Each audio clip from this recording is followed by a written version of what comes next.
வணக்கம் நண்பர்களே. இந்த கோவில் பார்த்தீங்கன்னா, நம்ம ஓஎம்ஆரில் இருக்க அஷ்டபுஜ துர்க்கையம்மன் கோவில். ஓஎம்ஆரில் இவ்வளோ பெரிய இடம், அதுவும் கும்பாபிஷேகம் இப்போ தான் நடந்திருக்கும்னு நினைக்கிறேன். கோவில் பார்த்திங்கன்னா எவ்வளவு சிறப்பாக அமைக்கப்பட்டு நல்ல ஒரு இதோடு இருக்குது. இப்போது அந்த புயலுக்கு அப்புறம் வந்ததால் கரண்ட் இல்லாததால் இப்போ தான் அம்மாவுக்கு அபிஷேகம்லாம் நடந்துகிட்ருக்கு. கோவில் பார்த்திங்கன்னா துர்க்கை அம்மன் கோவில் ஓஎம்ஆரில் இவ்வளோ பெரிய கோவில் இருக்குது. நல்ல உயரமாக அமைக்கப்பட்டு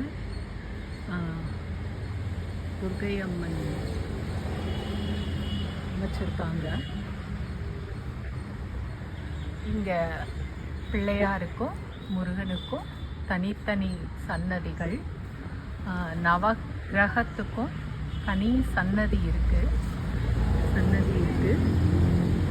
இங்கே வந்து கொடிமரத்தோட துர்க்கை அம்மன் இங்கே வந்து அஷ்டபுஜம், அதாவது 8 கைகளோடு காட்சி தராங்க. இந்த அம்மா மிக சிறப்பாகவும் நல்ல அமைப்புலையும் இந்த கோவில் இருக்குது.